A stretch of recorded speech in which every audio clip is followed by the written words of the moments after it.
Not selling enough lingerie? Might as well blame Russia. Coming up here on The Job.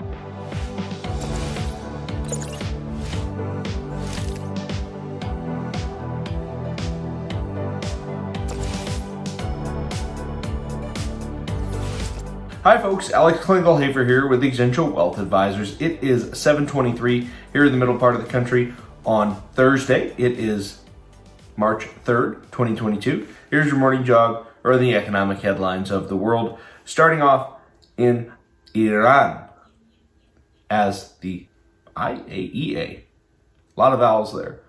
They're now going to meet with Iran as the last step in getting a deal done to return to the JCPOA. That's the Iran nuclear deal. Of course, it's really the hope of that deal going through. The only thing that's keeping this oil market from exploding even higher. Iran bringing back 1.5, 1.7 million barrels a day to the legal oil trade. Of course, they're still selling a bulk of that to China illicitly. However, on a go-forward basis, if this deal does get done, it should lead to a reduction in oil prices in the short term.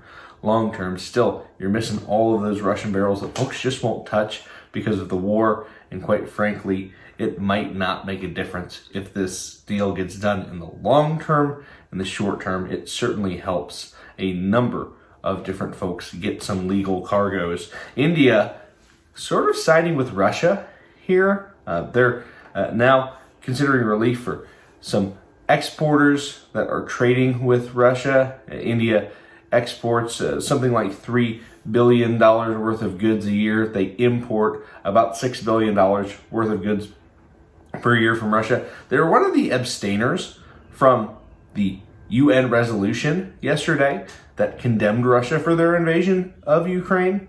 On the whole, they're also looking to maybe set up a ruble for rupee direct swap, sort of bypassing the SWIFT sanctions. U.S. probably not going to look too favorably upon that. India sort of in a pickle here in terms of taking sides in the conflict. I think that's going to be interesting going forward. Of course, India and Russia are two of the BRIC countries. They're two of the most rapidly expanding economies, at least they were before this war. India really in a tough spot, having to choose between economic benefits or, doing the right thing.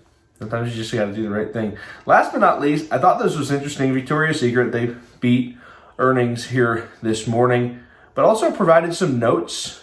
Q1 not going as expected, and actually had a note about Russia and Ukraine in their projections for Q1. Now, here's the thing. Victoria's Secret, you sell undergarments. If you're a rubber producer, if you're in the oil and gas business, whatever, you get to use Ukraine and Russia on your earnings for as long as you want, for as long as the war goes on, and then probably another quarter or two.